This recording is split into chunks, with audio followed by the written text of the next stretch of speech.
we spend $63 trillion on stuff. Wow. And that's a lot, right? So you got 63 trillion, then you got 736 million living in extreme poverty. And Thankyou's this idea of what if there was a brand that existed all for the end of extreme poverty? And what if we made consumer product and empowered all of us?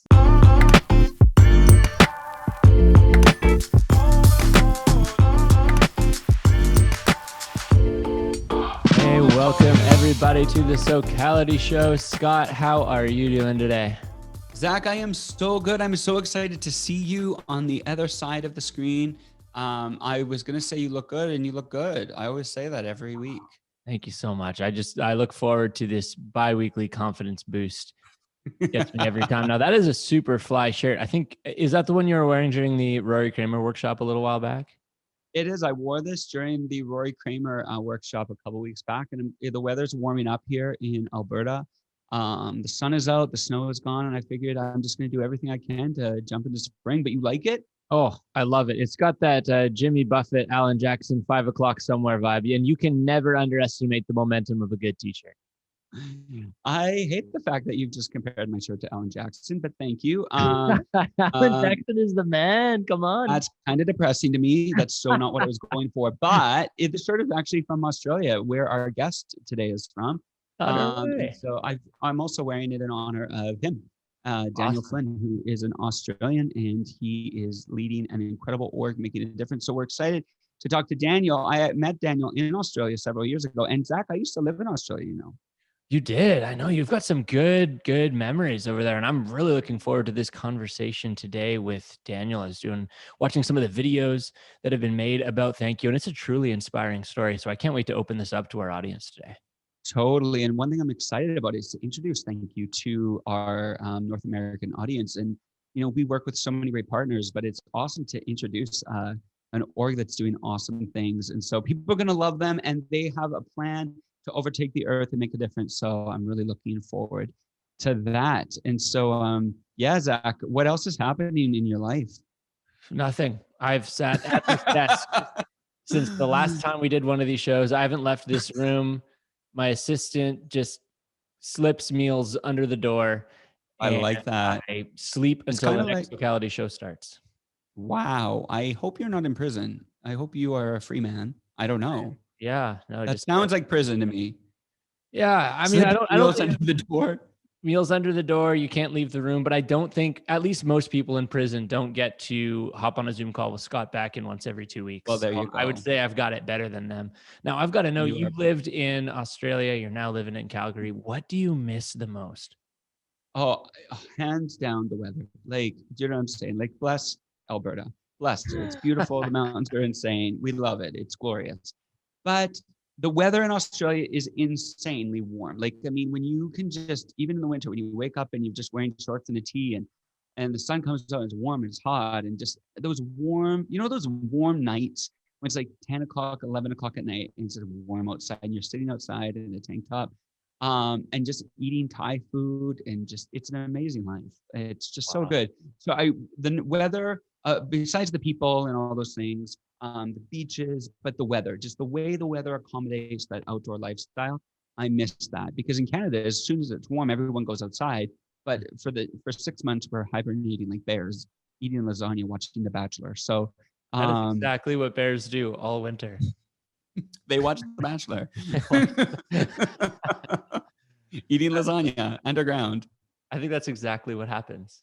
It's a good description of Canada. Anyway, so that's that. Zach, do you want to tell everybody that's engaging live? And then those, there are people watching live right now, but then this also goes to podcast and goes on YouTube. Do you want to tell people that are watching live, though, how they can engage in the show?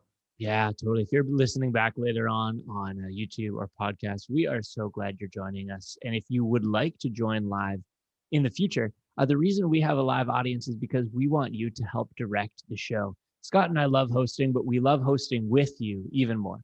So there's a chat on the side that I see a lot of you have discovered already. If you want to send a message in there, make sure it's set to panelists and attendees if you want everyone to see it. That way you can chat with other people who are in the live audience and keep the momentum going, keep the conversation going, and participate in it. Another thing you can do is use the Q&A function And we'll pull a few of those questions and actually ask those to Daniel live. So if there's something you're wondering, a direction you'd love to see the conversation go, please send it there, and we will incorporate as many of those as we can. And not only do you have the opportunity to help shape the direction of this conversation, you actually have a chance to win a pretty sweet prize. Yeah, someone today is going to walk away with a gift from the mystery box. You don't know what's in the mystery box. It's a surprise, but the way to win the mystery box is to engage. And the MVP of the chat room, who brings the most life, who makes us laugh, who guides the conversation, or does something that definitely adds value to this conversation, is going to win the mystery box. We'll announce the winner at the end. So make sure you're engaging live through the show. And I don't know what's inside it, Zach, but it's not that big today, but you know, they say, do they say big things come in small packages? Is that the saying? Good things come in small packages. I don't know, whatever it is. Yeah, big things only come in small packages if they're tightly wrapped. Yes, I believe Aristotle said that. So it was, Thank you for that. Anyway, that is the mystery box today. So we'll find out what's at the end. We're doing the show an hour later today. I can definitely tell because we're a little quirky. Yeah, no, definitely. The difference between 11 a.m. and 12 p.m. is just a complete lack of filter for me. 12 noon is when I become an absolute animal. It is significant. Okay. Anyway, let's get our guest on here. Later on in the show, we'll be talking about the win of the week. And that's when you, the audience, gets to share what good thing has happened in your life or what progress you have made. But let's get Daniel on here. I would just like to introduce everybody to Daniel Flynn. Determined and resourceful, Daniel Flynn is the co-founder and managing director of one of Australia's most successful startups, Thankyou. He co-founded Thankyou at the age of 19. That is incredible. So if you're out there and you're listening and you're young, this is an awesome story for you today. And today, 12 years later, Thankyou's products are stocked by major retailers in Australia, with every product contributing to helping end global poverty. To date, Thankyou has raised over, wait for it, 17 million to impact the lives of people across 22 countries. Started when he was 19. I am honored to be talking to Daniel today and have him on the show. And just to tell you much how incredible he is, he woke up at 5 a.m. in Melbourne to be here today. And there he is, Mr. Daniel Flynn. Welcome to the Socality Show. How are you, sir? Oh, we can't hear you. Hey, I had to do the mute thing. Hey. There he is. Yeah. I'm doing okay. Yeah, you're doing okay. 5 a.m. Yeah, it is early, but hey, anything for you, Scott, and for that shirt as well. Appreciate the shirt. Are you in favor of the shirt? Yeah, I just think it's a huge honor that you'd wear that shirt for Rory, and then I get to, I don't know, just be part of that experience, you know. It's the thread. I'm really impressed that you got up at 5, actually, because producer John and I had to wake Scott up at 10:45 for the 11 Calgary start. I can only imagine. Yeah, thanks so much. I really appreciate that. Listen, we're here. We're excited to have you. You are in Melbourne, Australia right now, and living in warm weather, even when you have winter. Like, let's face it, let's not live in a lie. What's it like living in Australia right now in this pandemic that we are currently in? Yeah, look, well, I mean, first of all, I don't want to live in a lie, Scott, and I feel bad that you're saying I'm in Melbourne, because I'm actually, and I should let you know this, but I'm in a place called the Sunshine Coast, which is even sunnier. Yeah, so it's even sunnier than Melbourne. So my wife, Justine, and we moved up about 3 months ago now. And so we're up closer to her family. It is sunshine all the time here. Wow. It is literally the best weather in the world. And yeah, I don't know how else to say it. We're in the Sunshine Coast. We used to always go up and holiday near surfers. Okay, so we are a place called Parisian Beach. So not too far out from Noosa, but it's beautiful. Yeah. Nice. Noosa, congratulations. Well, you on the move. Not living a hard life. Yeah, it's so good. Well, that is so good. Zach does a really good Australian accent, by the way. I don't know about that. Yeah. We're not going to hear it, are we, Zach? No, I don't think so. So when you are not being harassed by Canadians at 5 a.m., what does your morning routine typically look like? Great question. So it starts with silence. So you guys are kind of interrupted that a little bit. And when I say silence, we have 2 young children, a baby, Jordan, she was born like 10 weeks ago. So the silence thing is being interrupted a lot, but it is just a space of silence and solitude for me. You know, I can't get into the day without that, you know, and that's kind of where I start. I love how that somehow between our little catch up before and right now, my whole camera's gone blurry. I know it has gone blurry. I was going to say, but you can fix it if you need. We're relaxed. I mean, no, I love that you guys have like the ultimate HD, and I'm rocking just blur. What it's an Australian thing. You can go sort it out. That's fine. We're relaxed. Yeah. We got the power of the edit, just so you know. So good. I'm gonna see if this on and off works. And let's see if that works. And if it, there you go. Wow. Oh, he's a sharp man. Yeah. Wow. But yeah, so morning routine, silence, solitude. I don't know. I feel like life is so busy, and that's the wrestle now. It's to find space to think again, you know, to dream, to not just get caught up in the crazy busy of family life, business, and all that.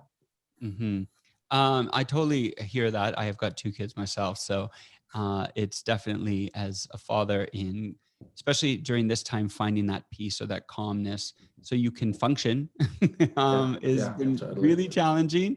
But somehow we're making it work. So shout out to all the dads out there and the moms. We want to dive right in. Daniel, like I said, it's just so awesome to have you here. And once again, we thank you for getting up so early. But, you know, we met 4 years ago, and I was able to hear the story of Thankyou. And I know, obviously, in Australia, you have made significant moves and establishment as an org. And we are just so honored to be able to start talking about Thankyou in North America, and hope that we can work together and share more of the story. And I know you're not shy on vision, but I want you, for those who are tuning in or watching or listening, and they're like, this is cool, but I don't know anything about it, I want you to tell us, Thankyou, the story. And I know there's a powerful story, but the origin, how it came to be, what it is now, and what exactly it is you're doing. Obviously, that we're going to talk a lot more, but if you just want to dive in, I think it'd be great for everyone to hear this. Yeah, cool.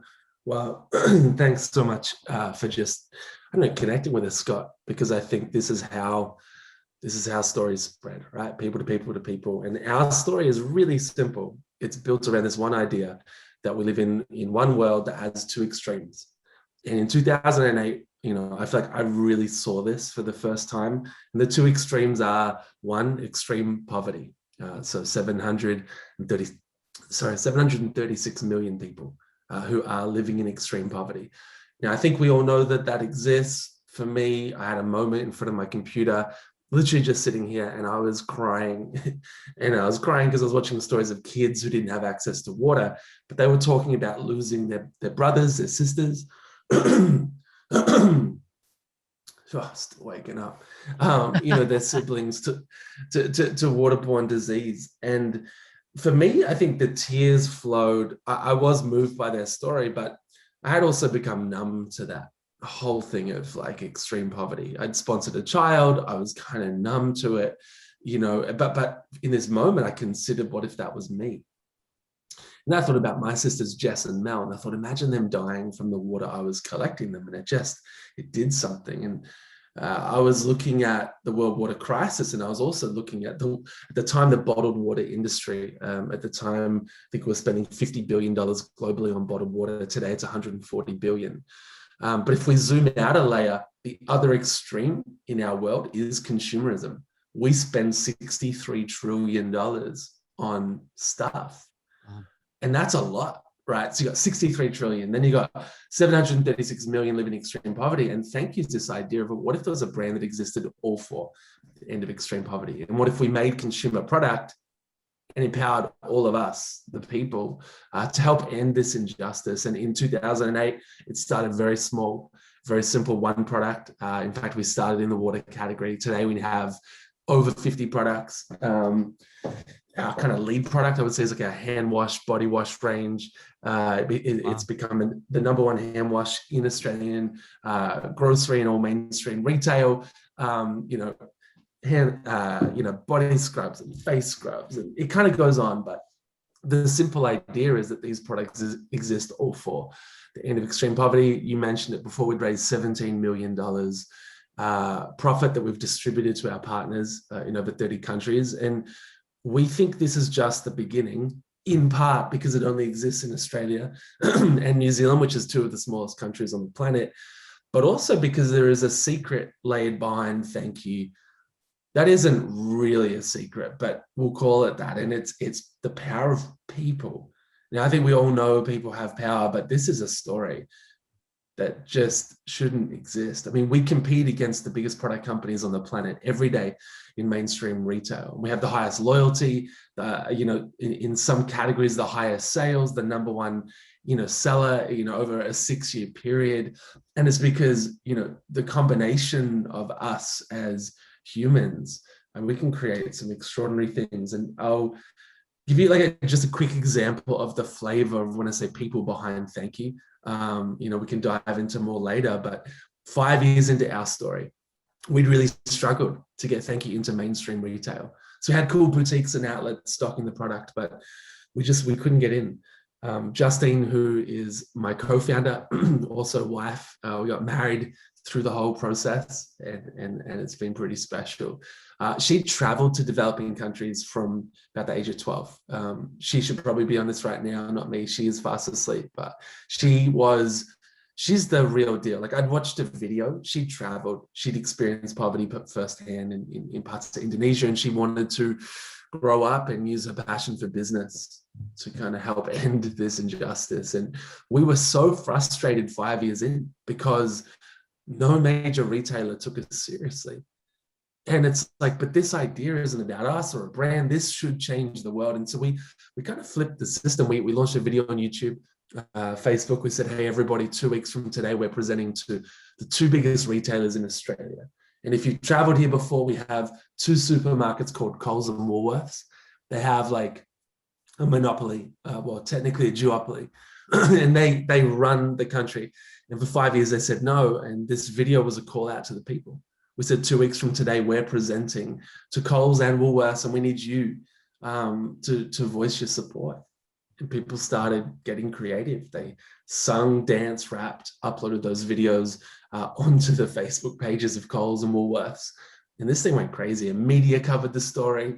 Our favorite part is these 2 helicopter pilots, Peter and Jeff, flew their helicopters above the Coles and Woolworths head offices for half an hour. And they carried these huge 30,000 square foot signs. Dear Coles, dear Woolworths, thank you for changing the world. In brackets, if you say yes. Now, this is all before the meeting. We go in, long story short, I think it was 5 hours later, and, they were in. 3 hours after the Woolworths meeting, they were in. And it shook the industry. It broke records, the product hit shelf, and kind of the rest is history. But it's the power of people going up against a system that is pretty well established. And again, we have $63 trillion not really serving the most vulnerable in our world. In fact, in many cases, it's kind of set up to make the rich richer. So that's a bit of an intro to our world. Wow. Now I want to dig into the future and the scalability, because one thing that's so contagious when you share is I think you communicate that just makes in a way that makes people excited about what's possible. I know I feel that way hearing the story, and the first question that comes to mind is what's next. But before we get there, I want to dig into a bit of the start of it. So you have this moment where you're deeply moved and you decide, I want to do something about this. You're sitting in front of your computer, imagining your own family in a tough time, and you draw a line in the sand and say, I'm going to do something.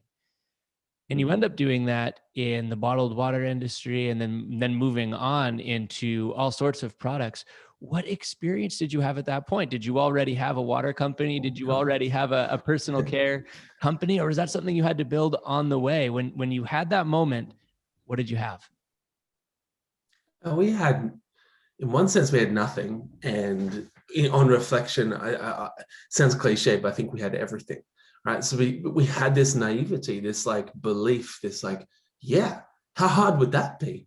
Bottled water was our first product. We've since left that whole category because it's bottled water and it shouldn't exist. But we entered it, and our initial thought was, it won't be hard to make a bottle of water. And it turned out we were completely wrong. It's really hard. And you need a lot of money and a lot of scale.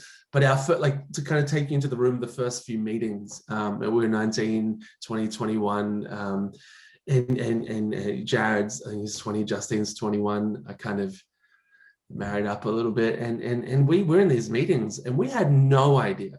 And so, but we were confident that we had a vision that in our heads at least was going to change the world. And so with that confidence and vision, plus like a lot of Googling and you know, it's an easy kind of slide joke to say, oh, we Googled it.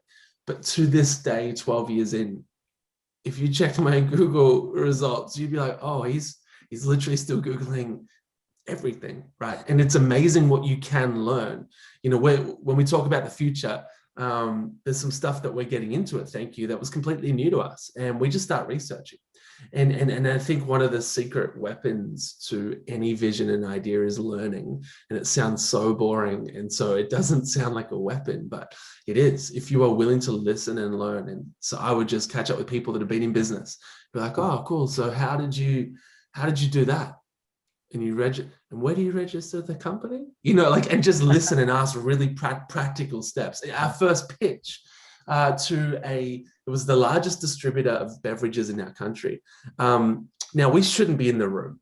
Like, we should start small. In fact, the factory we met literally said, don't go to them, start small, work your way up. Maybe one day they'll be interested. But I was sitting there thinking, but you're in. We presented to a factory. He loved the vision. He's like, well, if you can go and sell it, I'll make it for you. No upfront costs. That's huge. Hundreds of thousands of dollars that we wouldn't have to provide. And so we were like, but I saw you catch the vision. And so we went and presented to this distributor. And I mean, it was crazy. We didn't have a bottle yet, but a friend the night before had mocked up, like on this A3 poster, what the water would look like, superimpose the label. I'm so grateful for people that can do computer and graphics. Do you know what I mean? Like, so like, I feel like I've highly offended the entire creative industry, but right there. So we walk in, we're holding this thing, we're like, we're going to change the world. And we said something like, we know you're the biggest. We have got a meeting next week with, you know, the others, but we thought we'd come to you first. And the director just kind of shook his head. He's like, I like this. I'll take 50,000 units from you guys. How quick can you get it to me? Wow. Now, when he said that, we were trying to play poker face. I bet you we didn't. Like, you didn't even have. Was it even developed? Well, no. I mean, we had the pitch. At this point, we hadn't even registered the company, right? So we were like, and so he said, how long would it take to get that many units? Now, I'm trying to sound like we know what we're doing. So I was like, oh, look, give us about 3 weeks. Wow. And he said that. He's like, wow, that's quick. And I'm like, yeah. Maybe 4. Yeah. And that gives you a window into our reality. Like, we had no idea. Our factory, when I told him we got 50,000 units from the largest distributor. So this company, they distribute for Red Bull. You guys have heard of Red Bull? Yeah. They distribute for Lipton iced tea. Like, right. So literally the biggest beverages in the world, they look after that in Australia. He's like, you got the order. I've never heard of that. That's incredible. And then I told him we had 3 weeks to deliver it. And he's like, what? Did they ask that? And I was like, no, we told them that. and so he's losing his mind. He's saying words that you can only imagine. And the point is, like, we didn't know. But here's kind of what happened next. And I think this bit's really important. Because yes, we, with great vision and great passion, we got in the room and we got some people to buy into it, but then kind of reality hit. In fact, our launch of those 50,000 units, there was a labeling issue. We didn't pick it up. Product went into store and we found ourselves doing a national product recall. Mm-hmm. And this was our launch, and it was an issue that the factory should have picked up, but they didn't pick up. And that was such a weird false start. And it led to probably the toughest 3 years of our life. And those that know the story know that it gets kind of dark and depressing. Like, we We start here and it just goes down. The recall took us a year to get into 350 little cafes and boutique stores. And then our factory, they didn't supply product for 5 weeks. And they'd won deals with other retailers. We went down their list of priorities, and over 5 weeks, we lost about 350 customers. At that point, we had 2 retailers who were looking at us, both say no. Then they came out with their own product that went to funding water projects. And I suppose it was just it was the valley. And we looked at this and it felt like, now it's easy to be like, yeah, this thing's working. But like for 3 years, it didn't work. Like, and if you're into numbers, I think year 1, we made $7,000 profit. Year 2, I think, was 20, and year 3 was like at 17 or something. Like, which it was just not. And it was hard because the gap between the vision and then our day-to-day reality is just failure after failure after failure. One of the biggest supermarkets in the country, who we're in with now, they in fact said yes. I think it was year 3, and we're like, we finally cracked it. And so we made product for them. And I put a call through just to see what date, and they wanted it delivered and just confirming order size. And it was on that call that a new person picked up the phone and they said, well, I'm sorry, I haven't heard of your product. I was like, that's okay. Like, we've got a deal, we've done it, we've made it. It's like, oh, I'm actually new to this category. I'm not going to need your product. I've got a different direction. Yeah. And that was year 3. So that was like, we partied, we celebrated the win, and we got crushed again. And so, Zach, your question, what did we have? Maybe more than we realized. We had grit. We had, resilience, because we're the group that just keeps getting up and going again. And these sound generic, but I reckon most people are like, oh yeah, I could Google, I could, see a problem and have passion to fix it. I could figure out how to get grit or talk to some, like these are not stuff you have to study for decades. But how did you know, like, this is an incredible story, you've got tenacity, audacious, you're in a room, you're pitching, you don't even know what you're pitching.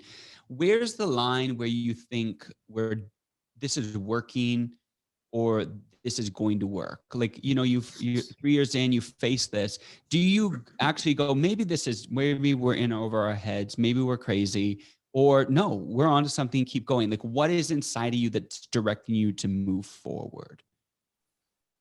Yeah, I feel like if I knew the answer to this question, I would sleep a lot more. I think most of us would, right? Because, and I'm sure there's people listening to this call going, I don't want to tell everyone, but I'm at the point of like, I want to give up, and I don't know if I should. I've been asked a few times this question, did you ever feel like giving up? And I used to kind of glaze over it, but now, like, Justine and I are both really honest. Yes. And so many more times than is comfortable. In fact, for most of those 3 years, that was the rest. I'm like, I just need to go back to my degree, which I'm studying, but not giving any attention. I need to go focus on other things. And I feel like a daily wrestle. And even as the organization scaled and got bigger, it's still a daily wrestle. I still have questions like, is this really working? But for me, the question you asked, what drove me to push past that, it definitely comes down to that deep inner why. And for me, that is not just to grab at Simon Sinek's, amazing thinking, start with why, but it's kind of built up with a whole bunch of stuff. And so in that inner world, there's that moment I talked to you about, of seeing videos and being moved. And so I suppose being moved to make a difference was part of it, but if that's all it was, it wouldn't have stuck. For me, there's this idea of vision. I feel like I saw something, and it was a picture of the world that isn't yet, and I couldn't unsee it. And I think to walk away from something that is a few steps on the way to a world that I think could look completely different. I mean, I think there's like 40 or 50,000 products in our local grocery store, like in our mainstream supermarkets. That's a lot of product. And it's like, we're all buying it, but what's it really doing? And so to see that vision makes it, I think, at a personal level, my own faith journey and story is part of that anchor that gets me up and going again. And I think I've had moments, and many, many moments in my life, from the videos through to faith moments, through to just interactions. I remember the first time I saw our first product walking down the street in someone's hand. And it was, for everyone in that moment, no one noticed it, but I was just like, this is a revolution.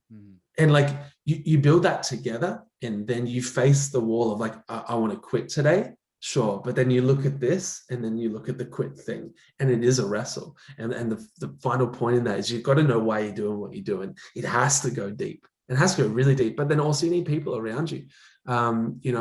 If I was a founder, we would not be on the call. Now, I'm not saying there's a problem with being a founder. I'm a co-founder. I am so grateful for that, because luckily we wanted to quit on different days, and so when he goes, no, don't give up. Do you know what I mean? And luckily those days never aligned. And we've had moments of sending resignation letters to each other.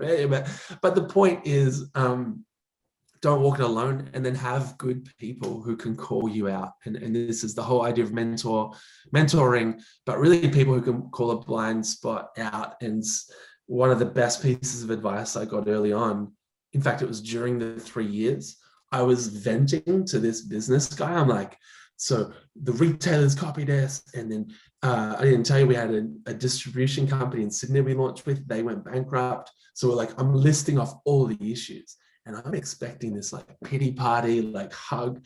And he said, Daniel, welcome to business. You need to toughen up. Wow. And I was like, you are brutal. Do you know what I mean? Like, I'm not catching up with you again, is what I thought. I was like, you have no heart. But yet I'm so grateful for that advice, because it got me out of my little bubble. And I think a lot of us are struggling with these huge things. And then you tell your friend or a mentor, and they're like, hang on, let's look at that with some perspective. Wow. I want to continue to dig into that, because you share about the mentorship relationships you've had and the relationships with your co-founders. You also have a team that you're working with, a team that you employ. Talk to us a little bit about the leadership required and some of your philosophies as you lead a group of people. How do you keep a group of people inspired and focused on a vision when they also might be encountering obstacles? They also might be having days where they want to give up. How do you keep a team motivated?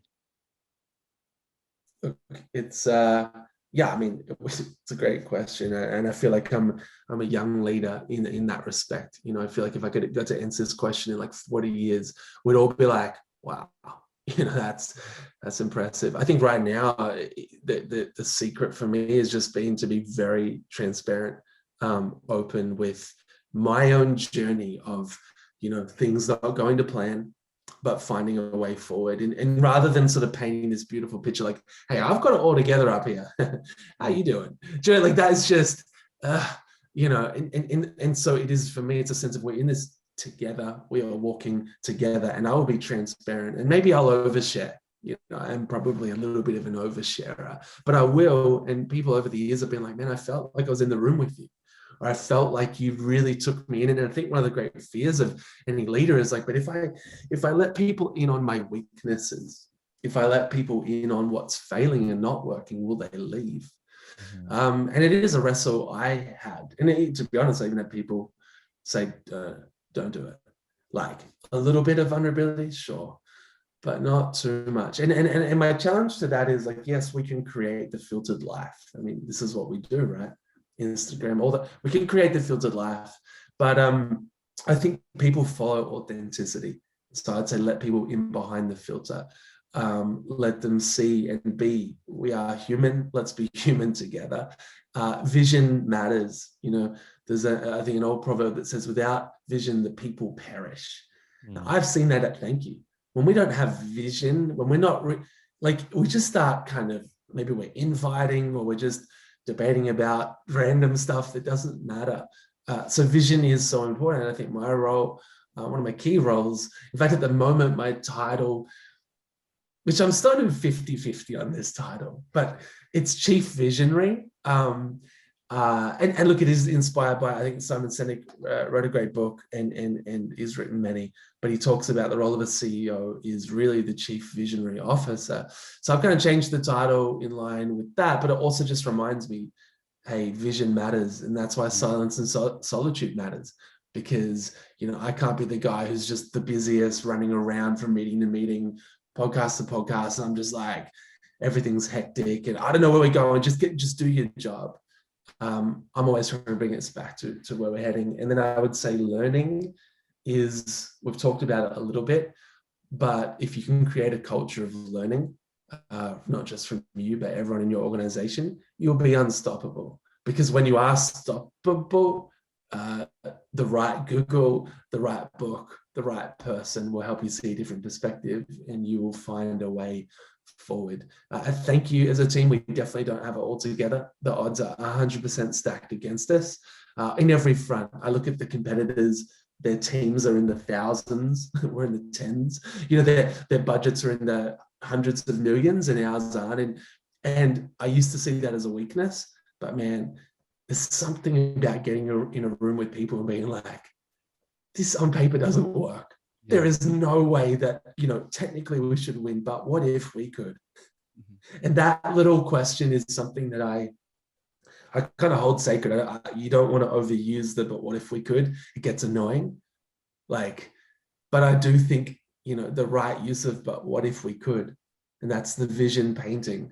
At the right time, it can really galvanize people. And that's what your vision, I think, needs to be all about too, is people. And so I think at Thankyou, we do have the luxury of that, but we've made it all about people, the people we serve, the reason why we exist. And even if you're a for-profit and you're not in the non-profit space, I think it's really important that you think about your picture of the world and how it affects people.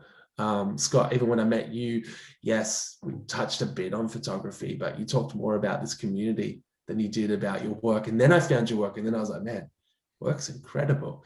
But I love that you kind of went to community and people and you just had this vision of other people being unlocked and their potential. And, I think it's incredibly compelling and we all want to be part of something like that.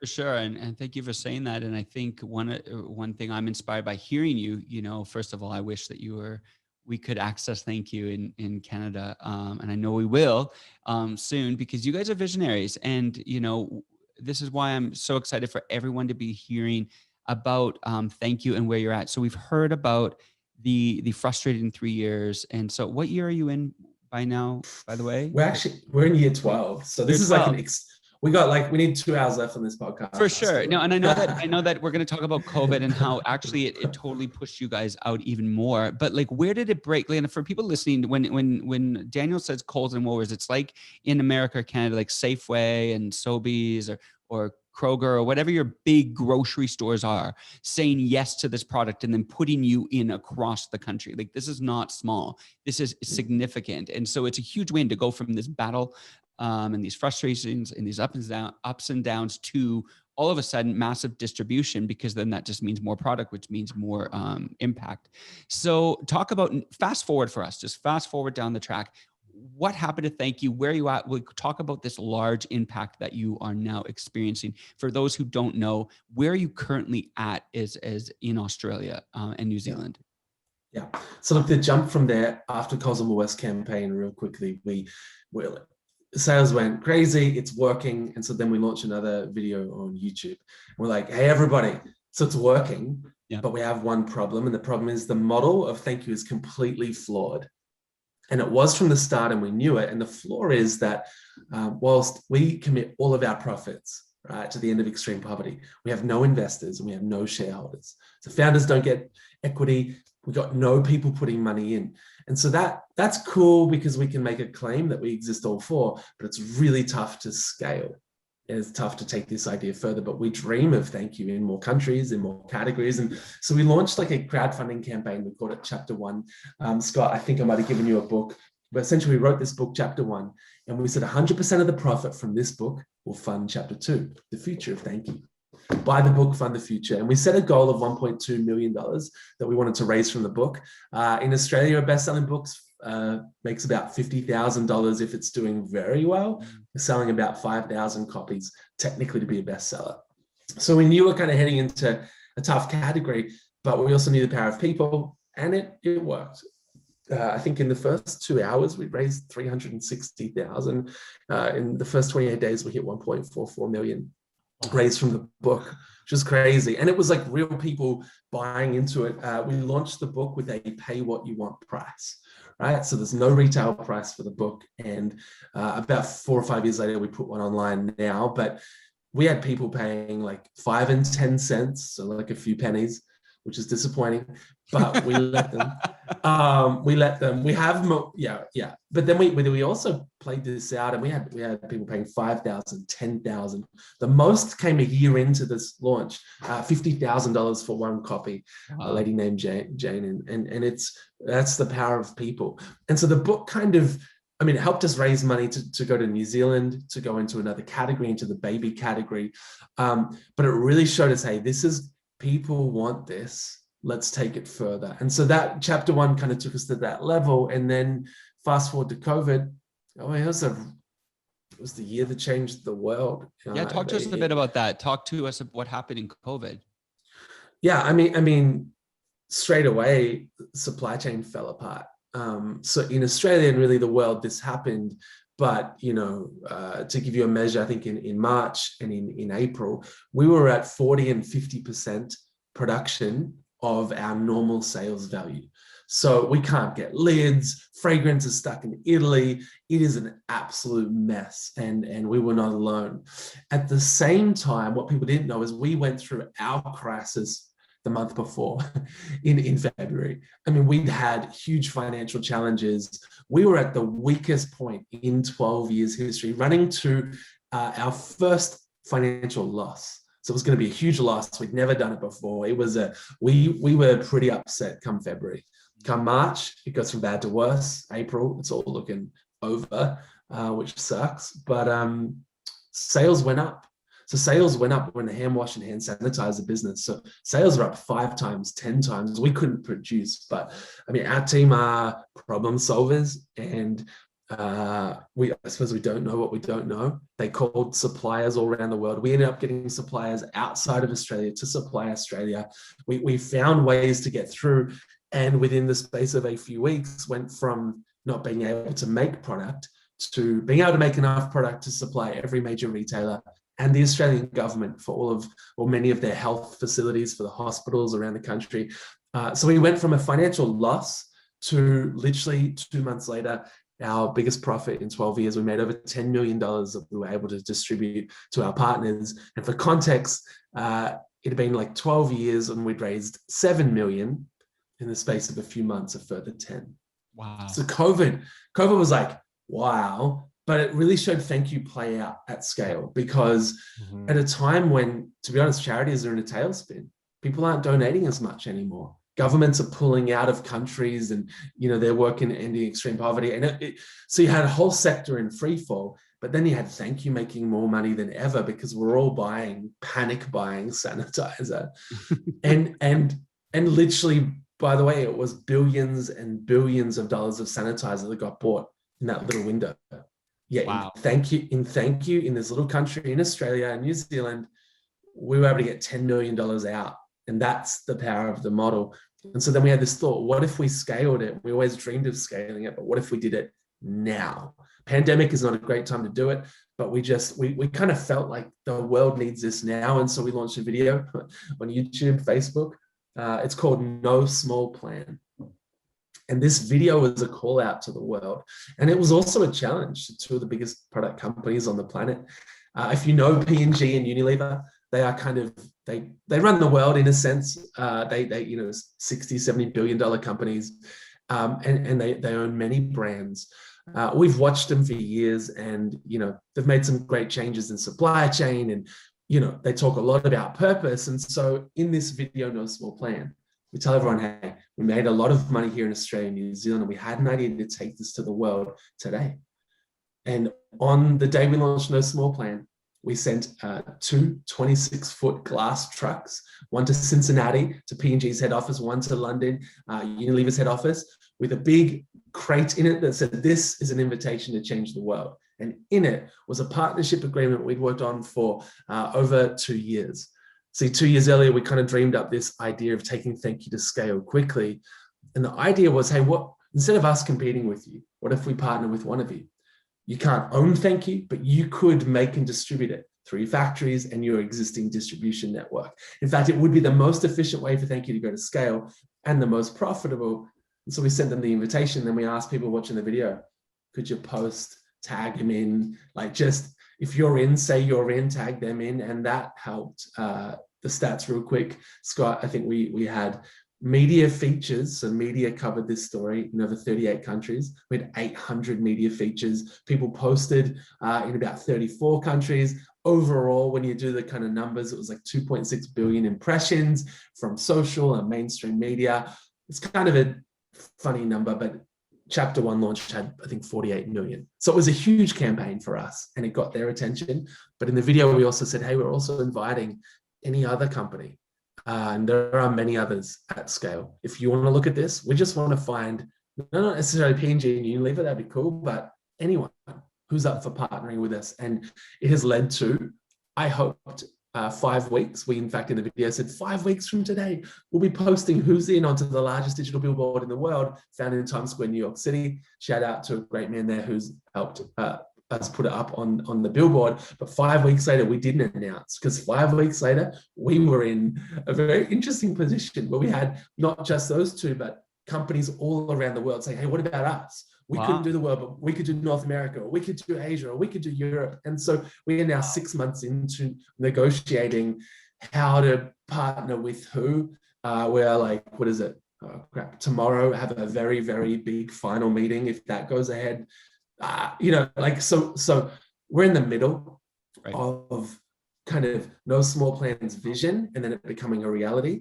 But if, let's just say when it works, it means that Thankyou starts appearing not just in like one other country soon, but multiple across kind of all regions. And I mean, the idea is how do we get this idea to you, to everyone quickly, because I think our world needs change at scale today. And that means we all have to be bold enough to sort of forge new paths forward. Mm-hmm. And I think in No Small Plane is a bigger idea for everyone. We have to like be humble enough to not try and build our own empires on our own, but just be like, hey, here's a little bit that we can do. Hey, what can you do? And even if they're a competitor, or even if they're another creator or curator, it's okay. How could we work together? And together, I love that old saying, I think it's an old proverb, 1 can put 1,000 to flight, 2 can put 10,000. I don't know if the maths works. I just like the fact that it sounds bigger and it's like multiplication. And so I think us plus these partners and the ones we're looking at now, I mean, yeah, it's going to equal impact at scale. I've talked too much. Right. No, this is exciting. We can hear, this is why we wanted you on the show, because obviously what you're doing is inspiring. We know it's coming to Canada. We know it's coming to America. It's just obviously if you've proven anything, it's just a matter of when with you guys. Yeah. It's just a matter of when. And so people in the chat are saying they are so excited. People saying they could listen to you for hours. Someone saying I'm excited for them one day to be in Canada. We're overwhelmed by this. And so it's great. We're here to listen. And this is exciting. So in No Small Plan, and you are in the midst tomorrow, potentially an incredible decision being made. We hope Canada is on the included in that. I know you can't give away too much.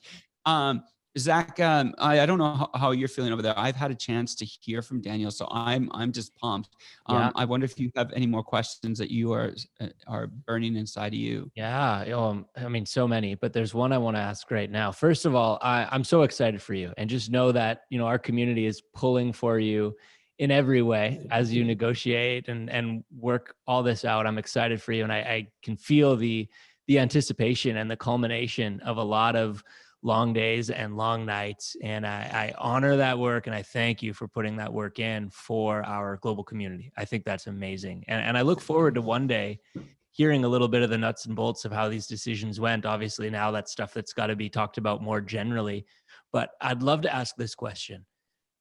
What if it works? What does it look like? Big picture, if this all pans out, what's our world going to look like if your vision works? it's bigger than no small plan, in the sense that the moment we sign a partner in the right way, and that's the key thing for us, no one can have equity. We've had some of the biggest offers you could have. We'll do this, we'll do that, but we want 30% of Thankyou. Can't have it. Do you know what I mean? Like, we've had one in North America. We'll invest $50 million in your US launch, but we need this percentage of your company. Can't have it. So this is all for. And so we are really, pushing a unique line, but on signing of a partnership, it actually starts something really new, certainly in the categories we're in, where we can now partner with companies, and we're doing it in personal care. But why not in food? Why not in other categories? And so then all of a sudden, Thankyou goes from this little thing in Australia to, oh, it's in other countries. And oh, wow, more and more categories. Why? Because we're partnering with more and more curators and creators of other products. And so I think our world at Thankyou gets bigger. So too does the impact we make. But I hope beyond us, there is just a bigger kind of wake up to what does it look like to be in business at scale for humanity and not just for shareholder gain. I don't have an issue with people making money, but I do think there is a huge missed opportunity. And I think that the power of business, the power of partnership can unlock really a lot of resource to solving problems that should not exist. It shouldn't exist that three of us are on a call. I'm looking at clean water here. Life is good, but for many, like, that'll be their kind of make or break in the next 2 days for their family. Like, it just, and we live in that world, and I know, Thankyou, we never want to guilt anyone into it, so we don't. We just inspire, let's go. But I just think the world will look different for people, and that matters. And so we'll go all in, and we hope everyone else goes all in their own way for that. Wow. Yeah, that is an incredible. I think we're all getting chills. We're all excited about the future. And I mean, we're hoping to be a part of the story going forward.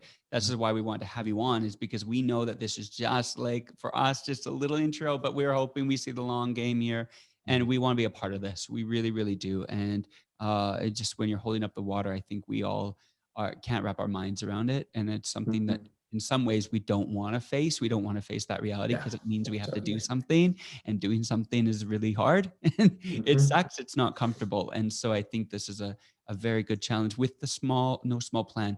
For those watching and listening, what can we do right now? Like, how can we actively be involved right now? We're in Canada, we're in the US, we're in Europe. We don't have Thankyou here. How can we be involved right now? So look, today, it's not a super inspiring call to action in the sense of, like, listen, learn, research, do your own research, get comfortable with Thankyou, because probably a big ask is coming. Like, check out what we do, check out the website. For the video. Yeah, wait for the video. But look into our impact, look into the models, but because what's going to come is, as soon as we have partnership agreements in the right countries, we are then going to face a new battle, which is launching, not just in one country, but multiple. Right. And even though we'll have a partner, that'll help manufacturing distribution, but we're still competing against the rest of the market, and it will come down to real people helping spread the word. And Zach, you're right. I can only speak in general terms. I can tell you, when that next video does come out, it was, hey, everyone, we need help. You will see, oh yeah, that's cool. They've found a way to every country, but crap, they do need help. And that's where, to the creators and the kind of the people, the revolution, we need people to help spread the word. And that will be from sharing videos to buying product to writing your own insights or authentic view on what we're creating. You can be critical as well. That helps us. It's always hard to read, but it helps us be better. But I think that's the stuff that will count. And we're probably a few months off really needing it. So today's just like a little warm up. Well, that's good. We want to warm up these people, because we're going to be there. We're going to be ready. Yeah. And we want to be a part of this story. We're ready to spread it around. So yeah, don't hesitate to ask. We can, like, Socality is in your corner, as an organization, and as speaking for the individuals who make up this community. We're in your corner. For sure. Yeah. Thanks, guys. Oh, this has been, I mean, we could talk forever, and this is exciting. And we know you've got a massive day tomorrow, and you've woken up early. I don't know. Do you go back to bed after this? The kids get up now. I've been thinking, this has been my big question. Do I go back to bed? Like, I've had so much coffee. I don't think my body will let me, but Right. you know, it's worth it. We're gonna move on. We're just gonna come to a close, and we are gonna let you decide whether you go back to bed or have another coffee. But the beach is near you, so we don't feel bad for you. A challenge to our community. If you could challenge anything from your years, it can be anything that you could put forth to people listening right now that they can implement in their week. What would you challenge people to do? What's the Daniel Flynn challenge? Create more space. Going back to that silence piece. If you look at my diary, you'd be surprised. There's a whole day. It's usually a Thursday. That's my day. No meetings. You can't book it. You can't. I'll take something like this beforehand, but not during it. That's a big space for me to create, to think, to write, to kind of, you know, gather my thoughts. So create space. It is countercultural, but it will help massively. So good. So good. I love that. And the last question here. If you could give us a hand-me-down, a piece of advice or encouragement that was given to you by somebody else that you can pass on to us, what would that be? My thought goes to my dad. He said many wise things, but one of them is he said, Daniel, your name is only as good as your word. And his challenge to me, and I saw him live this, that your yes be yes and your no be no. And I think it's very relevant, probably in a culture that at times is quite gray. And, you know, if you trade in the gray, you can be successful. That's the kind of trap. Sometimes a black or white answer or step hurts you in the short term, but long game, you'll always win. And in fact, Dad added to that, he said, a person of integrity expects to be believed. When they're not, they'll let time prove them right. And so let time take you, you know, and yeah, I don't know if that helps anyone, but it helped me. Yeah, I think you've given us an amazing hand-me-down and an incredible challenge. So our time with you today has been invaluable. And for those who are watching and listening, where can we find more about you and more about Thankyou? Awesome. Thankyou.co, and that's our website. We couldn't afford.com, but head to .co, check it out. All the social channels, Thankyou Oz, Thankyou NZ, not Thankyou Canada yet. Please don't register it. You know, I hope it's in your GoDaddy domains. Yeah, as I'm saying this, I'm like, crap, get off this call, register. Get on GoDaddy. That's all right. We're getting there, but check us out online. And you know, we're one chapter into a story that is many chapters left. So you're not late. You're probably early, to be honest. Certainly for Thankyou coming to the world. So anyone who's up for this, awesome. And to both of you, like, thank you. It's been a really cool conversation. Yeah, thank you for being so generous with your sharing of experiences. You know, when we asked you about a leadership principle, you encouraged us to be vulnerable with our teams, and you were vulnerable with us today. And that was extremely valuable to see realistically into your story and your journey. It's made those who are listening, it's made Scott and I feel less alone in our creative journeys, and equips us and inspires us to ask what is possible. And I'm very excited to see what is possible for Thankyou. And I'm eager to be a small part of it one day. So know that we're pulling for you with whatever is ahead, and excited to see what happens. Awesome. Thank you.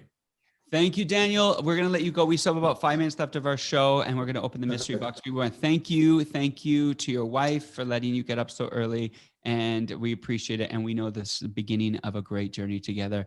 And I cannot wait till my house is stocked with Thankyou products here in Canada. It's going to happen. We believe it.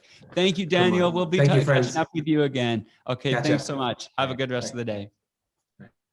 Awesome. Wow. Zach, that was, I don't know about you, but I am inspired. Oh, seriously. At the end.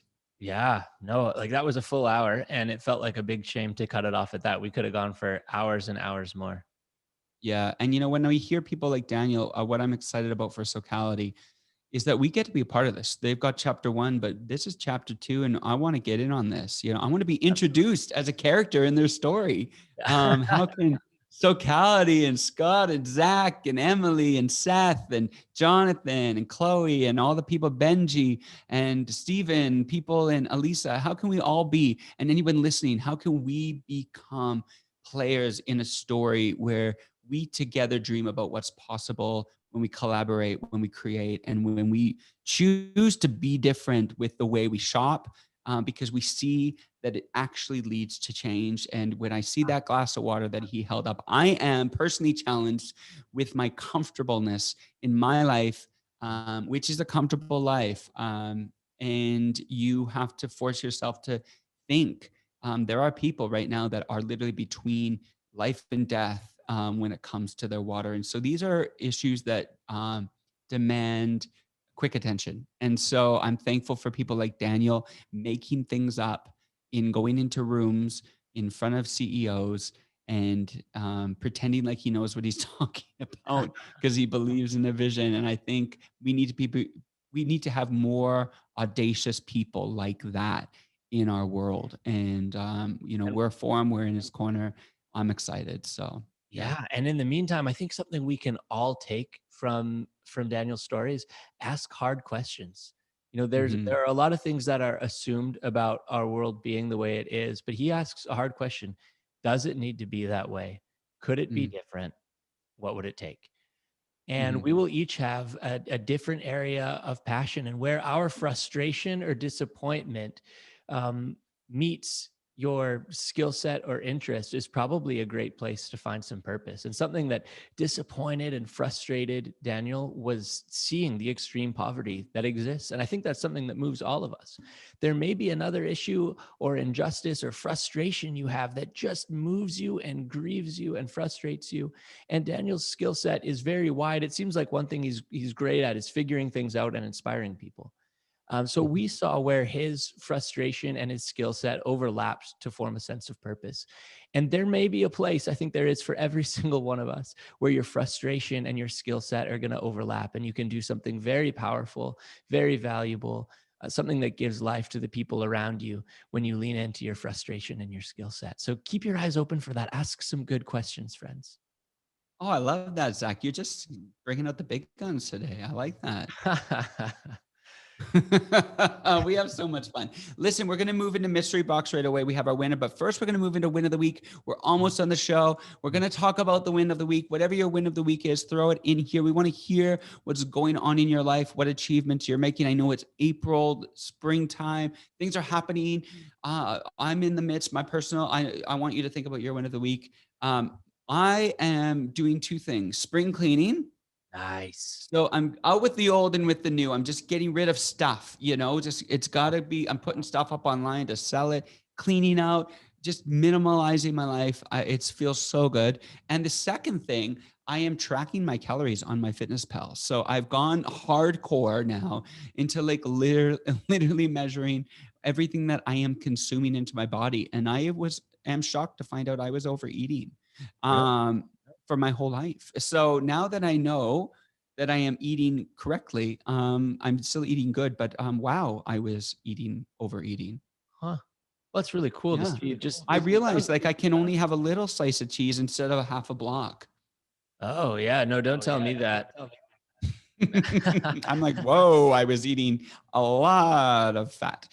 Yeah, no, what strikes me is the intentionality though, is that you're being intentional with what's going on in the space around you, with, kind of the minimizing the amount of things going on, clutter-wise in the house, and also being intentional with what's going into the body and making sure that everything you've got around you and you serves a purpose. I think that's awesome. What a great way to use some of that spring energy to focus some intentionality. Now I'm seeing a whole ton of wins. Yeah, why don't you read some for us? The chat. Yeah, let me. Okay, Emily says, strange, but actually being isolated for these next 2 weeks have forced me to slow down and actually focus on exams. That being said, the semester is over other than finals, and that's a win. I'm so glad for you, Emily. I'm so glad that even something like isolation could have valuable timing and a useful outcome. I'm so glad for you. So glad. Chloe is saying she finished the last full semester of her journalism degree today. Today is her day. Congratulations, Chloe. What a win of the week. And she's still here in this. Wow. Great. She's still here. She's winning. Let's see. We've got Stephen getting his documentary on adult autism edited. Well done, Stephen. Looking Very forward to cool. seeing that. Oh, I'm going to give that a watch. Let's see if we can get a hold of a link there because I would love to see that. Yeah. Benji moved And into a new office for work. I love that. Love new Who is office. that? Who is Oh, that? Benji. Oh, Benji. And Seth here saying he found a new place to move in at the end of the month and getting married on the 1st of May. Woohoo. Wow, That is awesome. That's so soon. Congratulations, Seth. buddy. Wow, Wow. that is so good. Well, keep those. What's your win of the week, Zach? Oh, sorry. One more quote. One more. I'm afraid I'm going to miss some of them. But one I saw, Elisa said that she wrote a new song. I think that's super cool.